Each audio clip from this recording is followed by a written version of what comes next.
Assalamualaikum warahmatullahi wabarakatuh. Selamat pagi semuanya.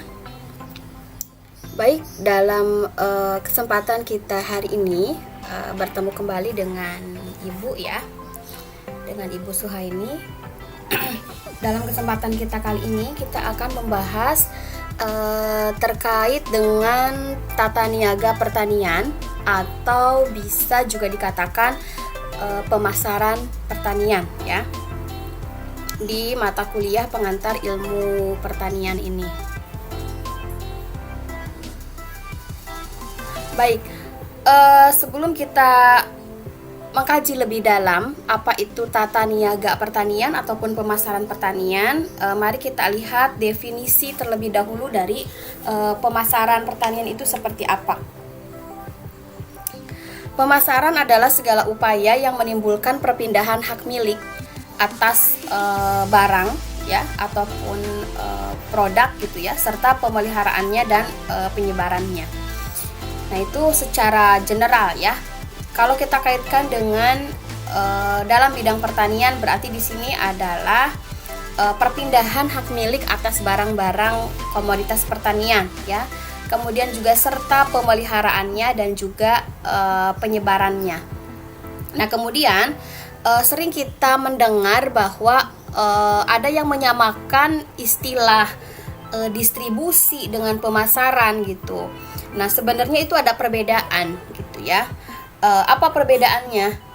Kalau distribusi itu adalah bagian daripada pemasaran. Jadi sebenarnya di dalam pemasaran itu kajiannya lebih kompleks ya. Ada penjualan, kemudian juga ada distribusi, di dalamnya juga ada promosi dan sebagainya gitu ya. Jadi itu hanya bagian-bagian yang ada dalam sistem pemasaran gitu ya. Jadi yang perlu diperhatikan. Nah, kalau antara tata niaga dan pemasaran itu sama ya, itu hanya perbedaan nomenklatur saja atau perbedaan nama saja, intinya sama. Tadi yang membedakan misalkan dengan distribusi, kemudian dengan penjualan. Nah, distribusi dan penjualan itu adalah bagian daripada pemasaran. Nah, kemudian selanjutnya adalah peran pemasaran pertanian ya. Apa sebenarnya peranannya gitu ya dalam bidang pertanian itu sendiri. Yang pertama adalah pemasaran pertanian ini mampu untuk menaikkan pendapatan petani. Nah, ini jelas, maka pemasaran menjadi sesuatu hal yang sangat penting dalam bidang pertanian gitu. Jadi apalah artinya produksi ataupun produktivitas petani yang tinggi gitu, namun tidak ada pasar yang menyerap. Nah, ini perlu diperhatikan ya. Tidak ada pasar yang menyerap. Apalagi kalau kita melihat karakteristik dari produk pertanian itu tidak tahan lama, kemudian juga atau mudah rusak ya. Nah, ini jadi harus benar-benar mendapatkan penanganan pemasaran yang cepat gitu.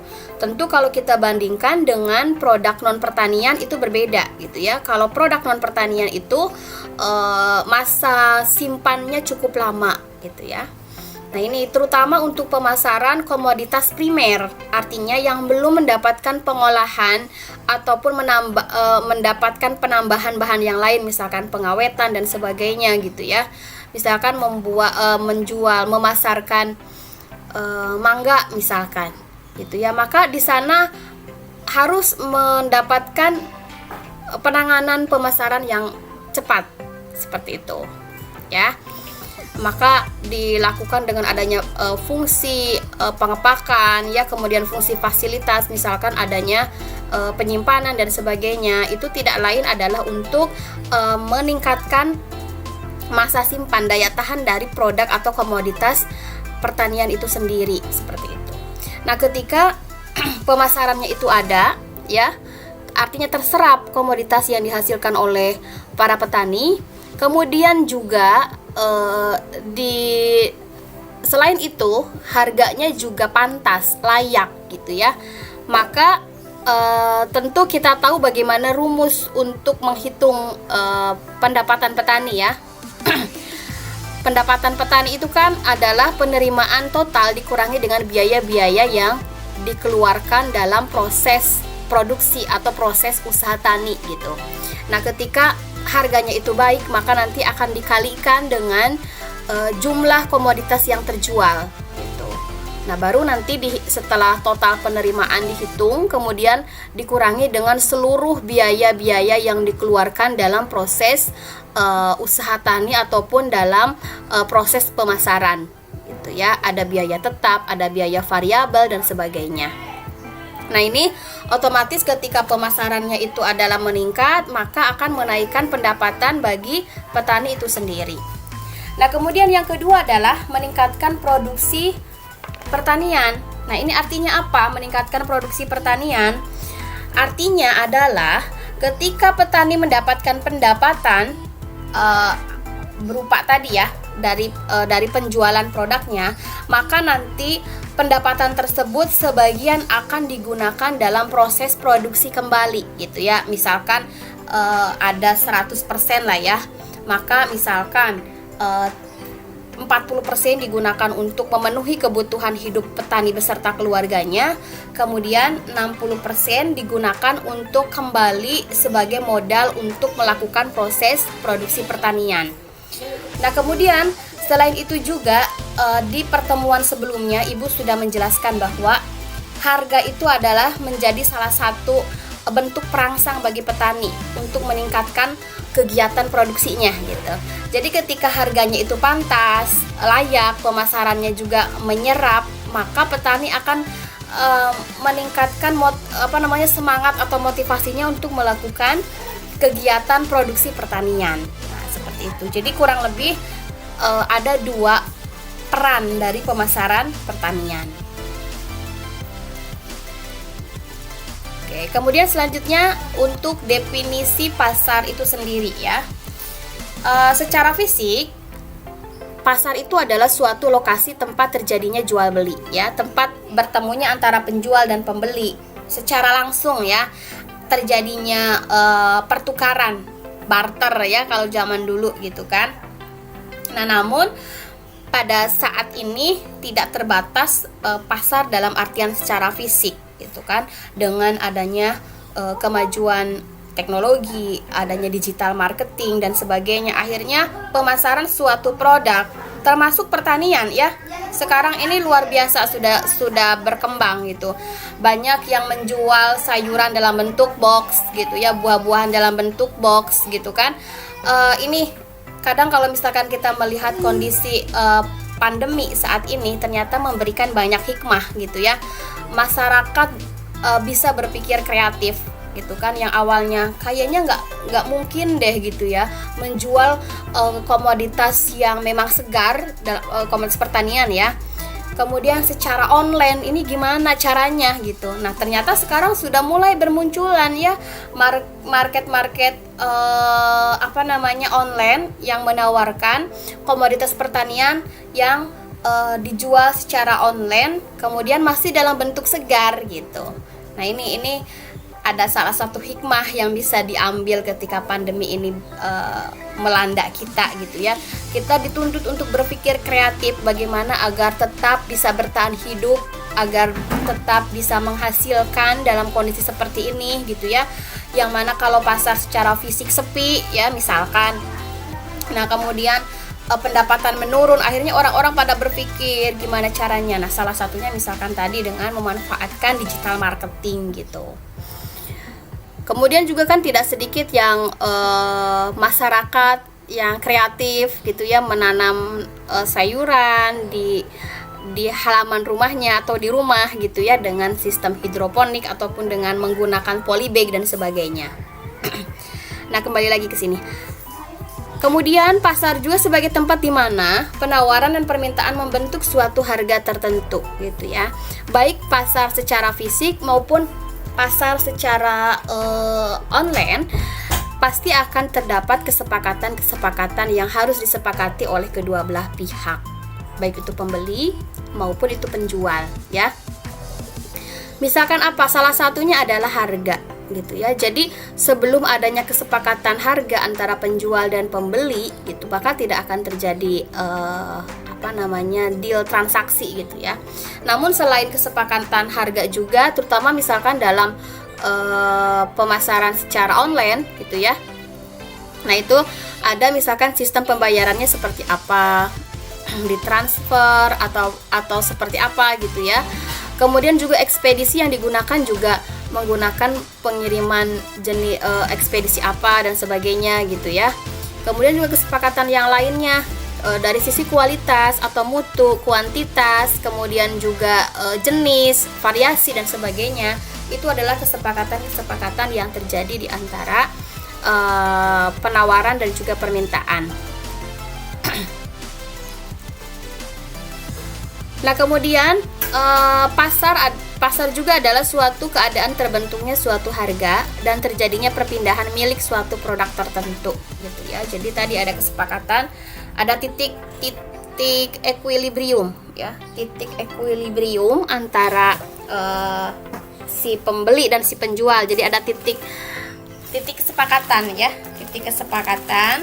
Nah, kemudian baru terjadilah perpindahan milik suatu produk tertentu dari penjual kemudian kepada si pembeli ya.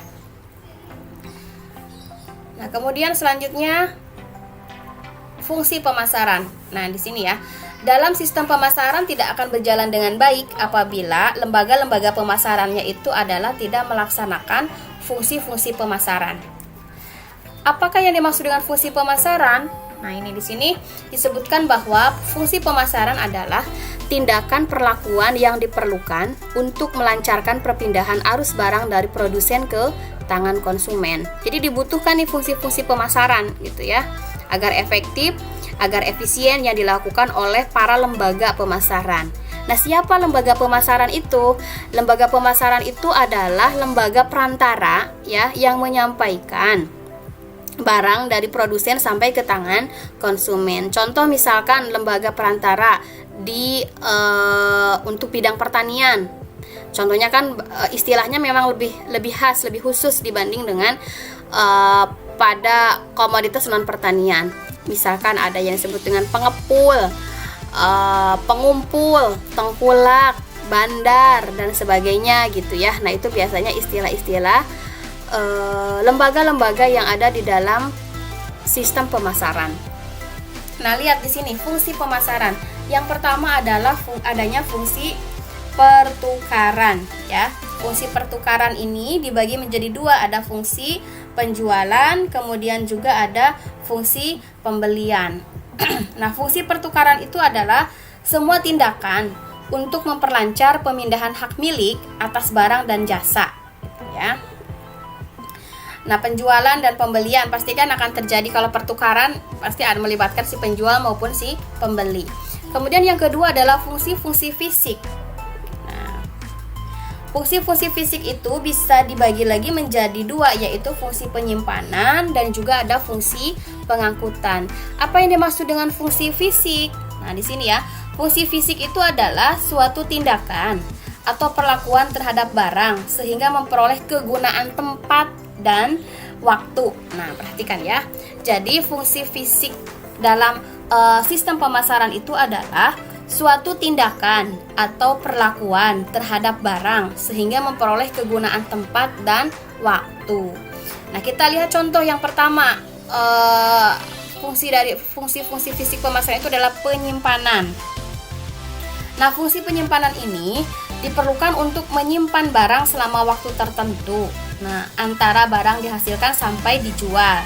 Nah, kadang-kadang perlu ada pengolahan lebih lanjut terhadap barang tersebut.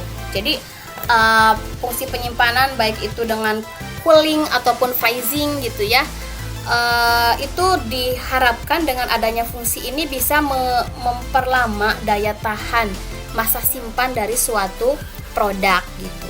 Namun pasti di sini akan adanya cost ataupun pengeluaran ataupun biaya gitu ya. Karena untuk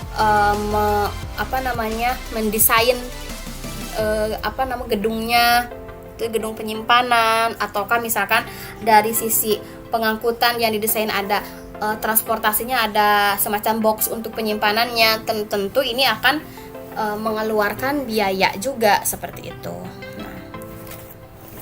Contohnya misalkan untuk komoditas pertanian sendiri ya, pertanian dalam arti luas ya. Contohnya adalah ada ikan. Ikan di sana membutuhkan ruangan dengan suhu tertentu gitu kan, ataupun dengan ikan juga sama. Bahkan untuk komoditas pertanian dalam arti sempit juga ya, buah-buahan sama sayuran gitu ya, itu juga harus bisa mendapatkan penanganan ya, misalkan disimpan dalam suhu tertentu dan sebagainya. Nah kemudian dari sisi pengangkutan, nah ini fungsi pengangkutan adalah perencanaan, kemudian juga seleksi dan penyerahan semua alat pengangkutan dalam proses pengangkutan selama pemasaran. Nah, di sini karena tadi Ibu katakan karakteristik produk pertanian itu yang mudah rusak, tidak tahan lama gitu, maka membutuhkan penanganan pengangkutan yang cepat gitu ya. Nah, apalagi untuk perhatikan nih, ada jenis komoditas pertanian yang dari sisi volume tuh ukurannya ya gitu ya, ukurannya besar, berat pula gitu ya, tetapi nilainya tidak sebanding dengan besarnya barang tersebut gitu. Contohnya misalkan apa ya, produk pertanian yang berat, besar, memakan tempat gitu, tapi harganya nggak sebanding dengan ukuran barangnya gitu ya. Nah ini nanti bisa berdampak terhadap pengeluaran pengangkutan gitu ya, yang mana berarti membutuhkan pengangkutan yang banyak gitu ya, tetapi ternyata tidak sebanding dengan harga, maka di sini nanti akan memperbesar dari sisi margin gitu ya. Nah, itu biasanya yang terjadi di komoditas-komoditas pertanian. Kemudian yang ketiga adalah fungsi-fungsi fasilitas, ada standarisasi, kemudian juga ada penanggulangan risiko, pembiayaan, keterangan pasar ya, berupa pengumpulan dan penilaian fakta dan segala gejala lalu lintas barang, harga, jumlah, kualitas, kemudian supply stok dan permintaan dari konsumen. Nah, kita lihat di sini adalah fungsi fasilitas itu berupa standarisasi ya.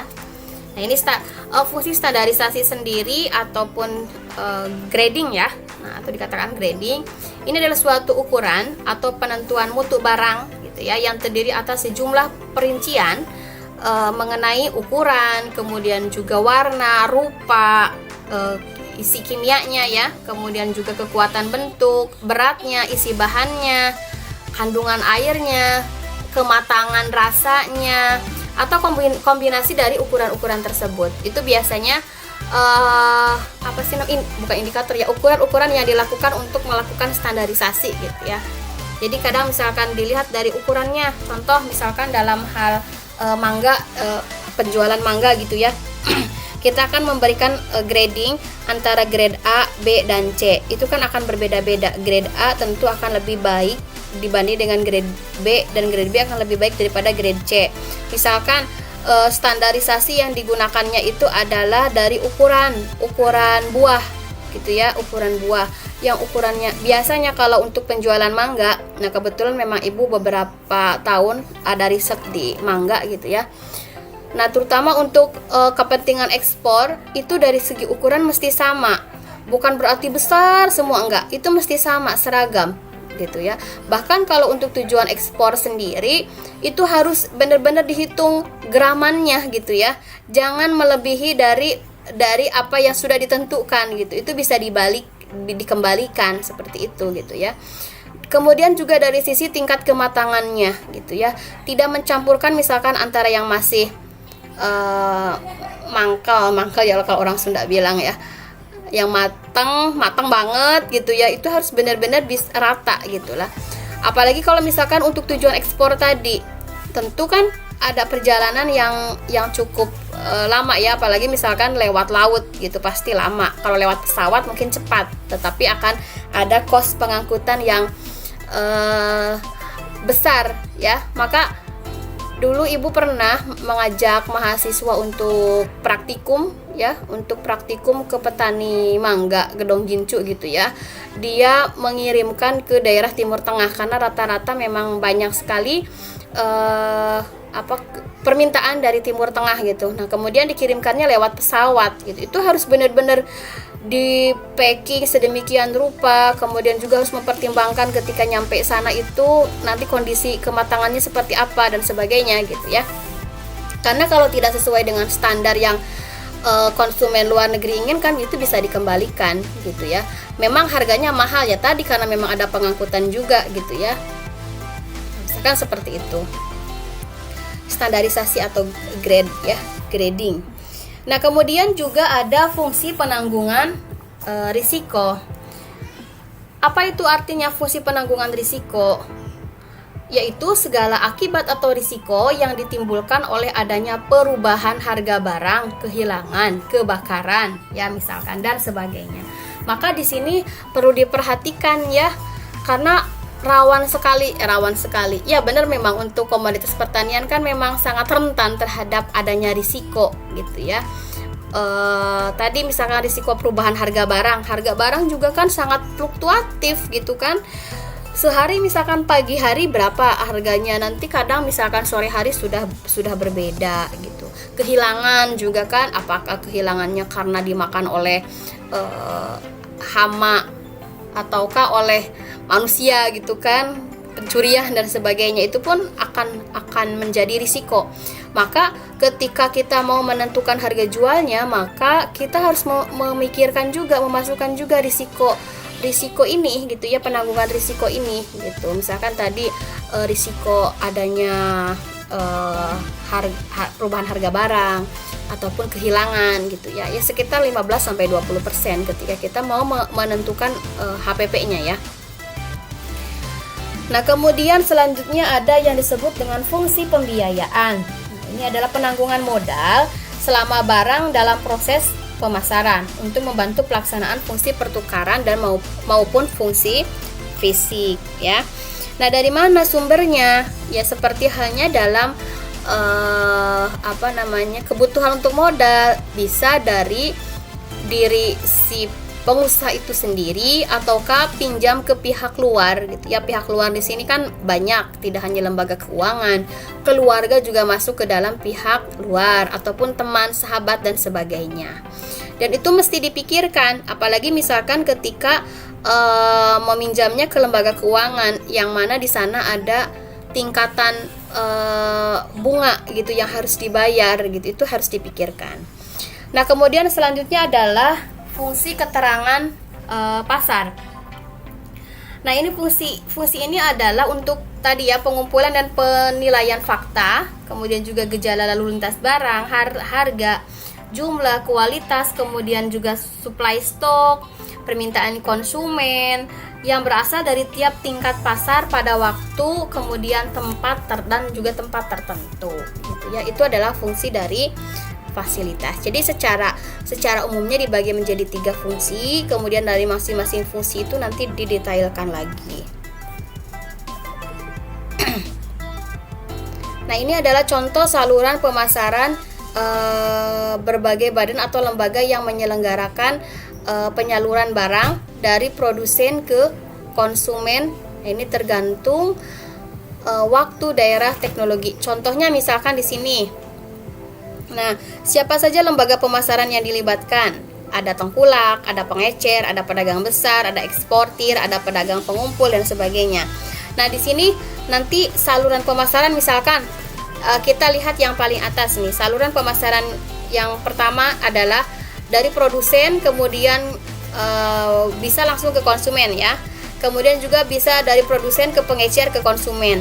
Kemudian juga bisa juga produsen ke tengkulak, dari tengkulak ke pedagang besar, kemudian ke eksportir, dari eksportir nanti ke konsumen luar negeri. Atau bisa juga dari produsen ke pedagang pengumpul ke pedagang besar ke pengecer, kemudian pengecer ke konsumen lokal gitu. Kalau kita petakan pola saluran ini, kurang lebih ada, kalau tidak salah ada 10 ya, ada 10 apa ada 9 saluran pemasaran gitu ya. Jadi nanti ini kan ada yang memang salurannya panjang, kemudian juga ada yang memang salurannya pendek dan sebagainya gitu. Nah, berdasarkan teori dari pemasaran bahwa semakin panjang saluran pemasaran maka akan semakin tidak efisien. Begitupun sebaliknya, semakin pendek saluran pemasaran maka akan semakin efisien. Nah, kemudian selanjutnya adalah kita mengetahui terkait dengan biaya, keuntungan, dan juga efisiensi pemasaran. Apa itu biaya pemasaran?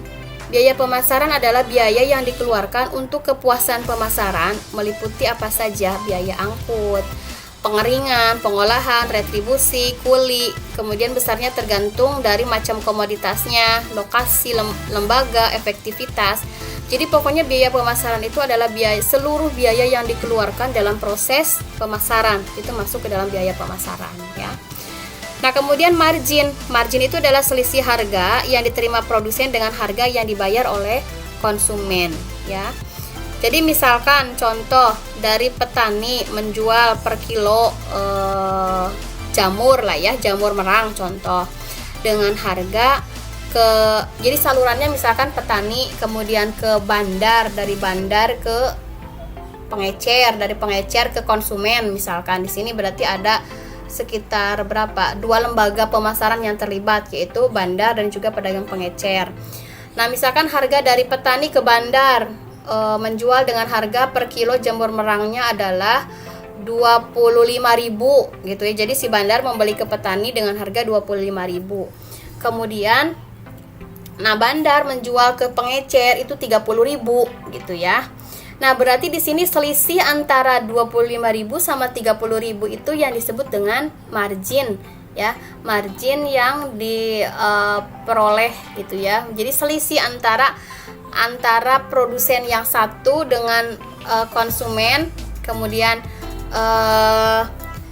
misalkan tadi pengecer, kemudian si pengecer menjual lagi ke konsumen dengan harga 35 misalkan.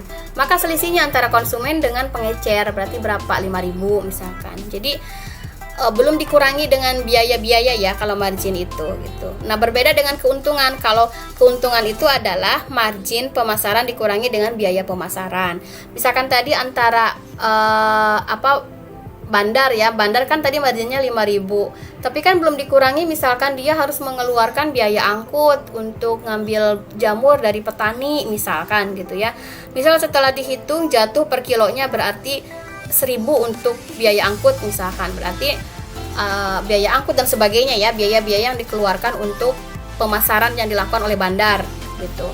Maka tinggal dikurangi aja, misalkan tadi biaya yang dikeluarkannya adalah Rp1.000 per kilo, maka 5.000 dikurangi 1.000 berarti 4.000, keuntungannya 4.000 per kilonya, keuntungan bersihnya gitu ya. Nah, itu ya, jadi harus bisa membedakan mana apa itu biaya, apa itu margin, kemudian apa itu keuntungan. Nah, kemudian efisiensi pemasaran. Efisiensi pemasaran itu adalah perbandingan antara total biaya dengan total nilai produk yang dipasarkan. Jadi tadi total biaya, berapa keseluruhan biaya yang dikeluarkan dibagi dengan nilai produk yang dipasarkan. Biasanya nilai produk akhir di konsumen. Berarti tadi misalkan 35.000 ya. Nanti akan dilihat perbandingannya. Jika nilai efisiensi pemasarannya itu lebih dari 1, maka itu tidak efisien.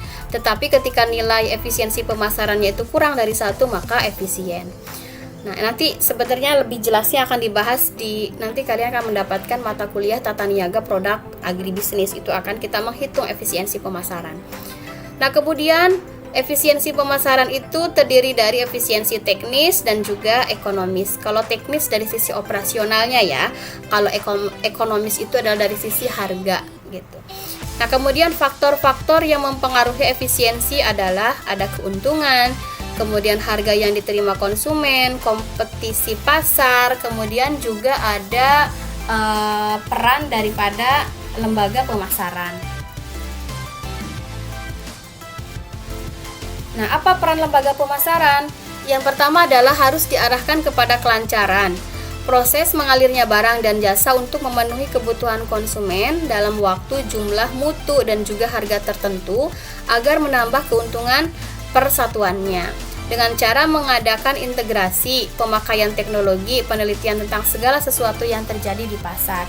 Jadi gini ya, dengan melibatkannya lembaga pemasaran atau lembaga perantara ya untuk mengantarkan barang dari tingkat produsen sampai ke konsumen, itu untuk melakukan fungsi-fungsi pemasaran gitu. Harapannya dengan melibatkan lembaga pemasaran itu konsumen akhir bisa terpuaskan gitu ya. Kemudian juga dari sisi waktu, jumlah, mutu, dan harga juga bisa memberikan kepuasan bagi konsumen, mempercepat lah ya, agar pemasaran tersebut terjadi secara efisien dan juga efektif gitu.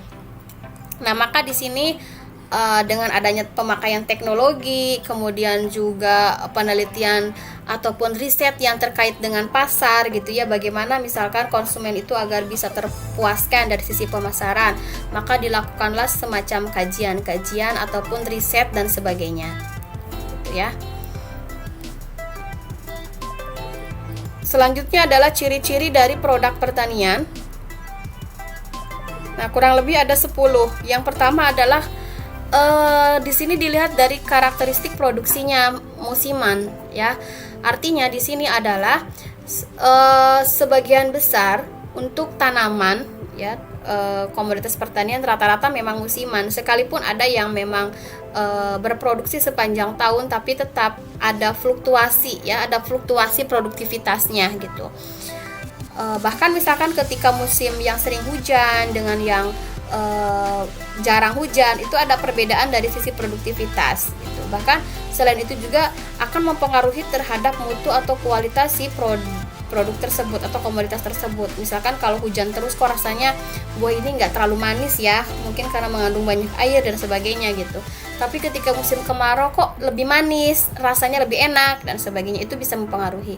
Dan ada faktor-faktor yang lainnya juga. Yang kedua, bersifat segar dan mudah rusak ya.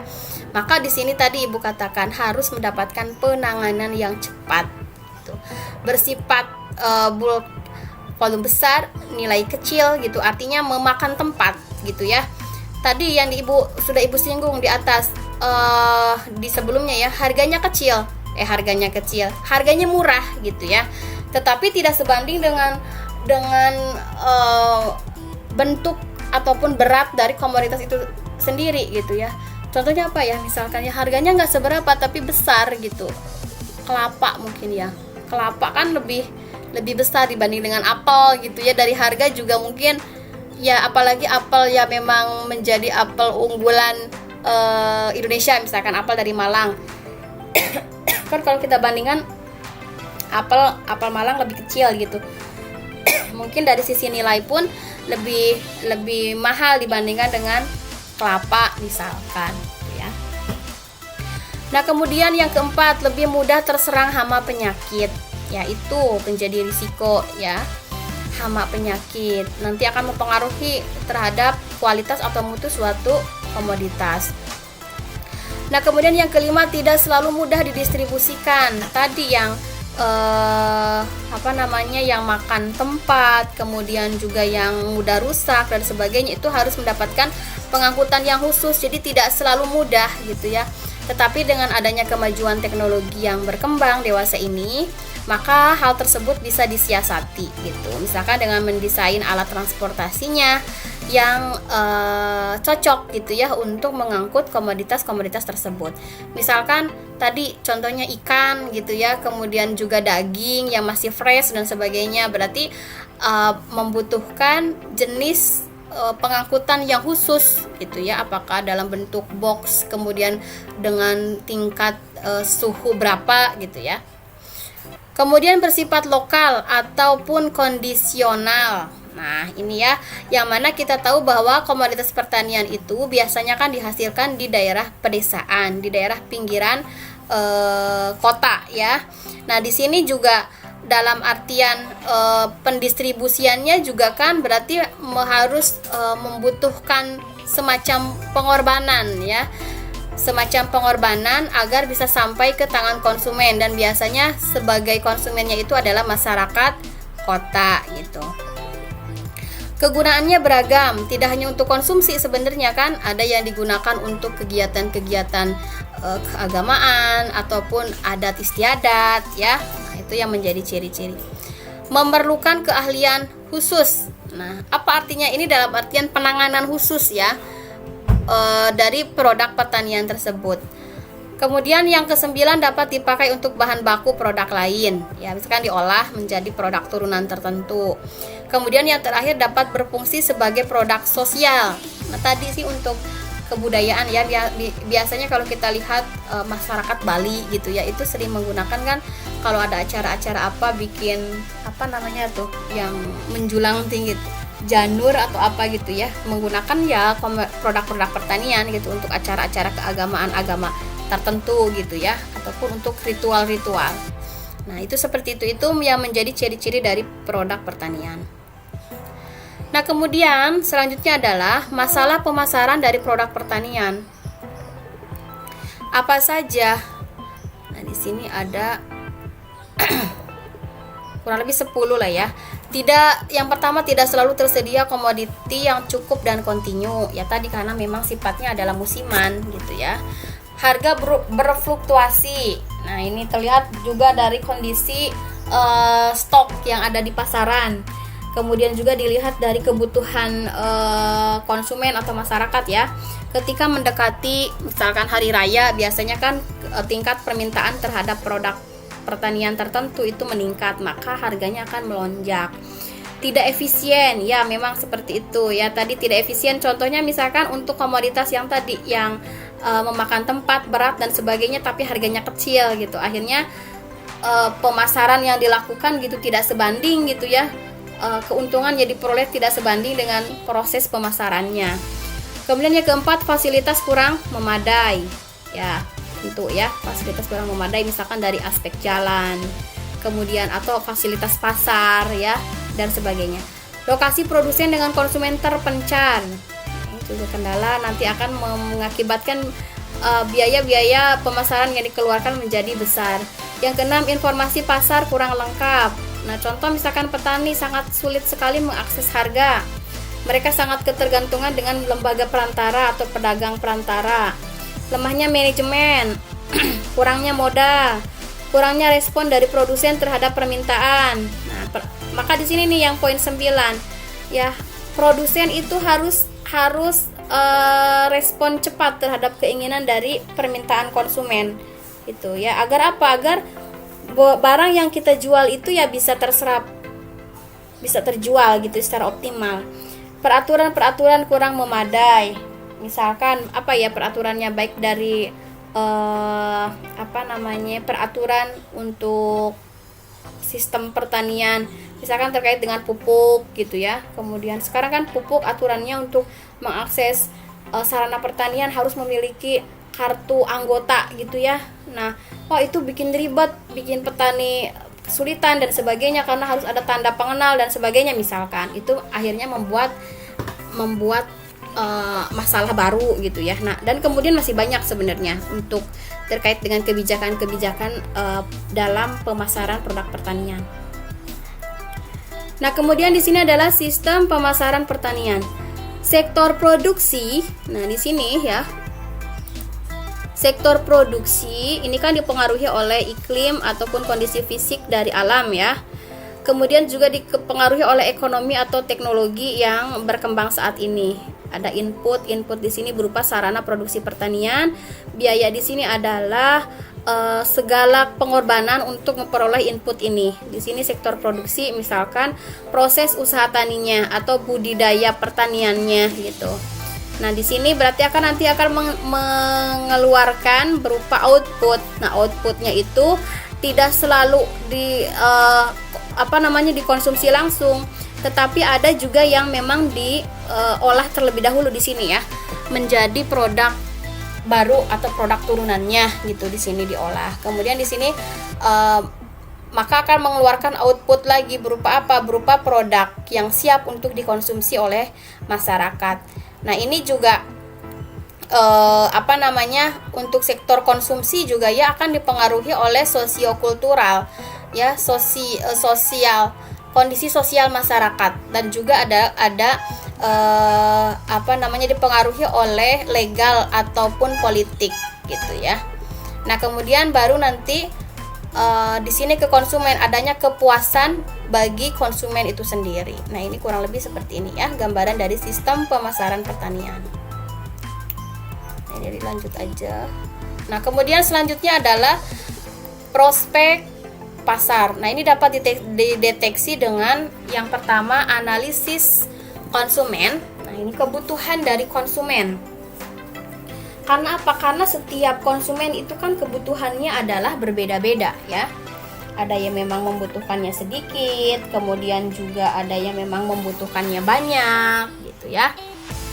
Pasti tidaklah sama. Nah, kemudian juga disebabkan selain apa yang menyebabkan kok menjadi berbeda-beda gitu ya. Nah, bisa disebabkan oleh karena waktu, kemudian juga bentuk, harganya pun berlainan, hingga akhirnya keinginan si konsumen untuk membeli produk tersebut juga kan akan berbeda-beda. Misalkan contohnya awalnya dia mau membeli apel 2 kilo, 3 kilo contoh ya. Nah, pas ketika mau beli, oh harganya naik ya, kok jadi naik. Akhirnya ya udahlah belinya cuma 1 kilo aja gitu. Itu kan akan menyebabkan perbedaan permintaan konsumen seperti itu. Ataupun misalkan faktor yang lainnya bisa disebabkan oleh tingkat sosial, fisiologis, psikologis antar setiap konsumen itu kan berbeda-beda gitu ya. Nah, kemudian selanjutnya adalah segmentasi pasar. Nah, ini segmentasi pasar.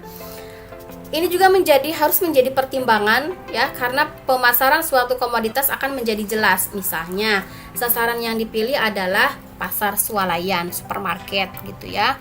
Nah, tentu dari sisi kualitas produk dan juga harga akan berbeda dibanding dengan segmen pasarnya itu adalah pedagang di pasar tradisional gitu, yang mana dari sisi kualitas dan harga juga tidak begitu seperti halnya di pasar supermarket atau swalayan ya, yang benar-benar harus bagus, kemudian kondisinya. Kenapa? Karena biasanya di pasar tradisional itu si konsumen kan bisa menawar ya.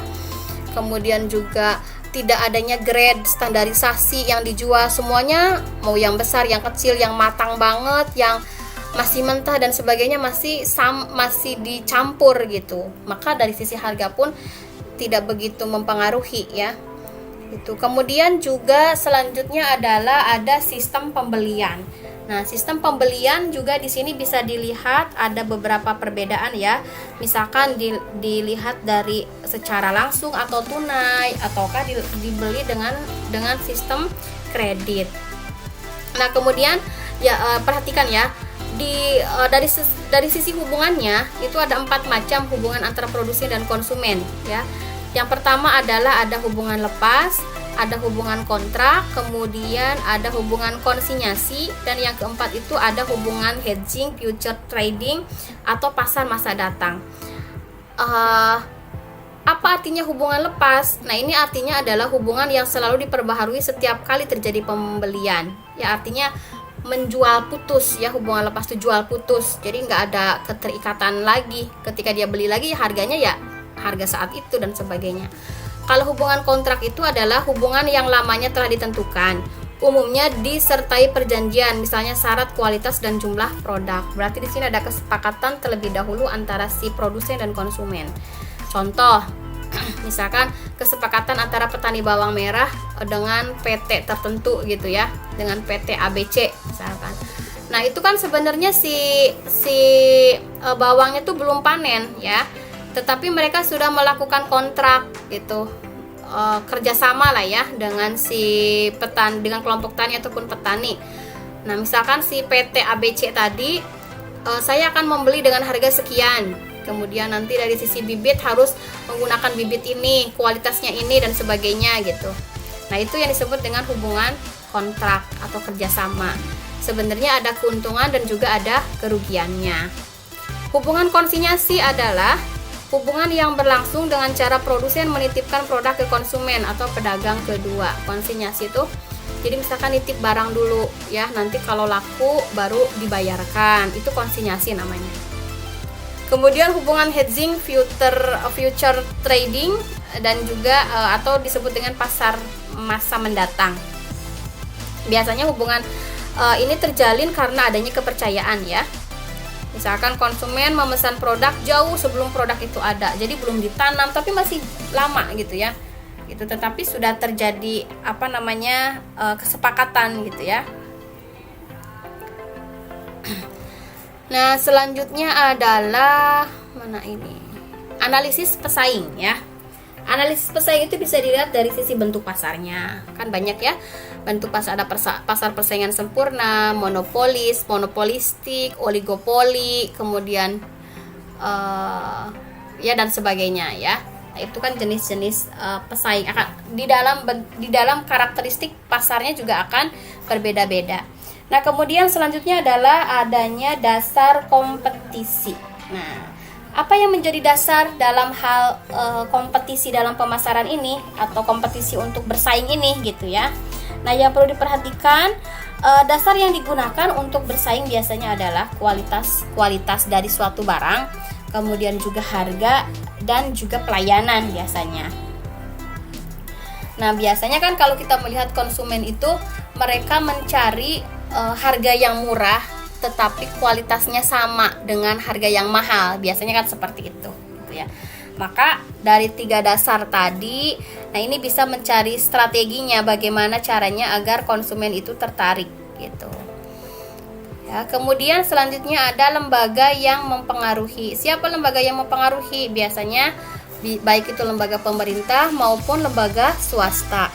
Lembaga pemerintah contohnya apa? Bulog, itu kan mempengaruhi ya terhadap harga. Ya memang gunanya untuk menstabilkan harga, walaupun pada faktanya saat ini banyak sekali permasalahan di Bulog itu sendiri ya. Yang ketiga adalah strategi pemasaran. Ya, ada biaya pemasaran, bauran pemasaran, alokasi pemasaran ya. Nah, biaya pemasaran, strategi yang harus dilakukan agar biaya pemasaran tersebut tidak membesar gitu. Misalkan dengan memanfaatkan digital marketing, promosi tidak perlu deh untuk membayar sales, cukup dengan promosi di media sosial, itu ternyata efisien gitu ya. Maka dilakukanlah strategi pemasarannya seperti itu. Bauran pemasaran, nah ini terdiri dari 4P ya. Ada product, price, place, promotion. Kemudian ditambah lagi dengan surprise, servisnya sama sensitivity-nya ya, sensitivitasnya. Dan yang terakhir ada alokasi pemasaran, di mana lokasi pemasarannya gitu ya. Dan yang terakhir adalah poin yang keempat, peramalan permintaan. Nah, ini bukan berarti kita mendahului takdir gitu ya. Kok Ibu harus melakukan peramalan permintaan? Seorang pengusaha ya harus gitu ya. Terutama untuk menentukan produksi ya, menentukan jumlah produksi, ataupun bagi seorang pedagang untuk membeli suatu barang gitu ya akan dijual, itu kan berdasarkan peramalan permintaan gitu ya. Nanti ada di metode kuantitatif bisnis, Ibu ngajar di peramalan permintaan, peramalan bisnis ya. Kita nanti akan belajar teknik-teknik untuk melakukan peramalan.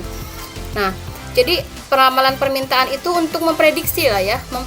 Sederhananya untuk memprediksi bagaimana sih nanti tanggapan pasar terhadap produk atau barang tertentu gitu ya. Apakah nanti di bulan depan misalkan akan meningkat gitu ya, atau misalkan gini ramalannya, oh nanti bulan, contoh ya, bulan Juni misalkan 2021 itu akan ini Idul Fitri gitu ya. Berarti kita sudah meramalkan tuh komoditas apa yang memang selalu dicari ketika hari raya gitu.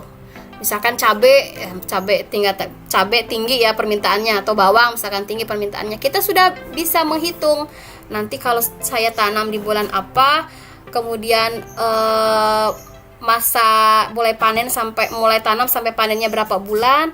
Jadi pas ketika nanti hari raya sudah panen gitu, sudah bisa dibeli oleh masyarakat. Itu kan ini ya, merencanakan gitu loh. Jadi peramalan itu penting untuk merencanakan proses produksi maupun perencanaan untuk proses pembelian gitu ya. Atau misalkan karena pedagang untuk stok barang gitu.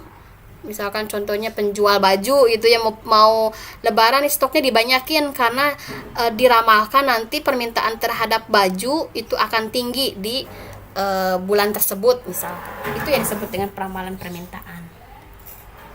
Oke ya, nih selesai untuk pertemuan kali ini. Nanti jika ada yang ingin didiskusikan boleh ditanyakan ya. Mohon maaf apabila ada kekurangan Ibu dalam menjelaskan ya. Terima kasih. Wassalamualaikum warahmatullahi wabarakatuh.